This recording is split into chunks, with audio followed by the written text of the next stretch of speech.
الا انہم هم السفہاء، اللہ پاک فرمانے بے وقوف تو یہی ہیں جو دین کو سمجھتے نہیں، دینداری کو سمجھتے نہیں، رسول اللہ صلی اللہ علیہ وسلم پہ ایمان نہیں لے کے آ رہے، بلکہ یہ منافق ہیں، ولکن لا یعلمون، لیکن یہ جانتے نہیں، ان کو پتہ ہی نہیں، یہ اپنے آپ کو بڑے بنا کے پھرتے ہیں جی ہم تو کمپرومائز کرتے ہیں ہر کام میں۔ ہر کام میں کمپرومائز نہیں ہوتا بھائی، حلال حرام میں کیا کمپرومائز کریں گے؟ ایک چیز حلال ہے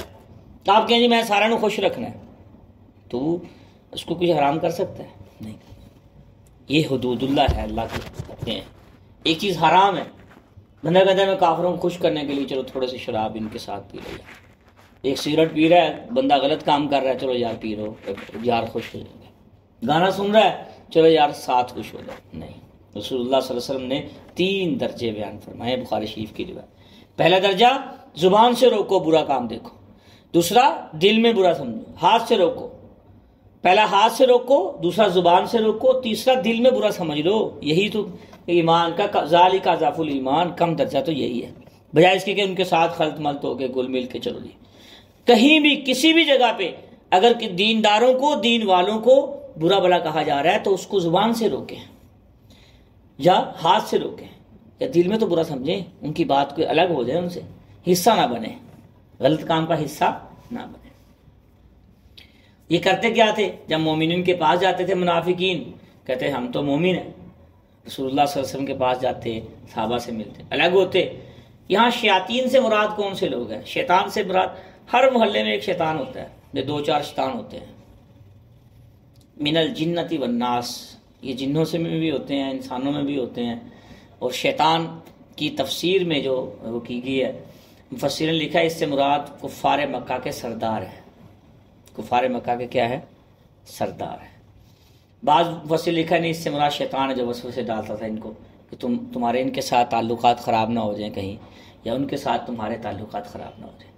اور تیسری تفسیر میں یہ ہے اس کی بھائی کہ ہر وہ انسان جس سے لوگ اس کی عزت کریں، اس کے شر سے بچنے کے لیے وہ شیطان ہے۔ بعض لوگوں کے شر سے بچنے کے لیے، ان کی اذیت اور تکلیف سے بچنے کے لیے لوگ ان کو سلام کرتے ہیں تاکہ ان کے شر، اور ایسے بہت ہیں، بہت سارے لوگ ایسے دنیا میں، یہ بہت بڑے مغضوب لوگ ہیں، اللہ کو ان پہ بہت غصہ ہے کہ جن لوگوں کو اگر آپ کسی کی عزت کر رہے ہیں اللہ تعالیٰ کی رضا کے لیے اور دل سے کر رہے ہیں تو یہ سلام کا بھی ثواب ہے، لیکن اگر آپ اس کے شر سے بچنے کے لیے کر رہے ہیں تو یہ سردار یا چودھری صاحب یا اس سے نا وَإِذَا خَلَوْا إِلَىٰ شَيَاطِينِهِمْ، جب یہ اپنے سرداروں کے پاس جاتے ہیں تو اس سے یہ سمجھ لینا چاہیے کہ انسان کو اپنے آپ میں رہنا چاہیے، یہ نہیں کسی کے ایمان پہ ڈاکہ ڈالے، کسی کا دین بدل دے، کسی کا مذہب بدل دے، یا کسی کے ایمان اور اسلام کے بارے میں اس کے اوپر پابندیاں لگانی شروع کر دے۔ مسلمان ہے تو اسلام، غیر مسلم ہے اس کو اسلام کی دعوت تو دے سکتا ہے، یہ اسلام کی طرف لائے۔ قالوا انا معکم، وہاں جاتے تھے ان کے پاس کہتے تھے ہم تو مذاق کر رہے تھے، ہم تو تمہارے ساتھ ہیں، ہم تو مومنین کے ساتھ مذاق کرتے تھے۔ آگے اللہ پاک خود ہی اس کا جواب دے رہے ہیں۔ تو ساری تفسیر کا خلاصہ، آج کی ساری تفسیر کا یہ نکلا کہ زمین پہ فساد نہیں مچانا چاہیے۔ زمین پہ فساد قول کی وجہ سے بھی پڑتا ہے، عمل کی وجہ سے بھی ہوتا ہے، اور انسان کے کچھ اعمال کی وجہ سے بھی زمین میں فساد ہوتا ہے، اس سے بچنا چاہیے۔ دوسری بات جو ہم نے سمجھی، ایمان لے کے آئے بندہ، دل سے ایمان لے کے، اندر سے اسلام پہ خوش ہو۔ تیسری بات یہ سمجھی کہ بھائی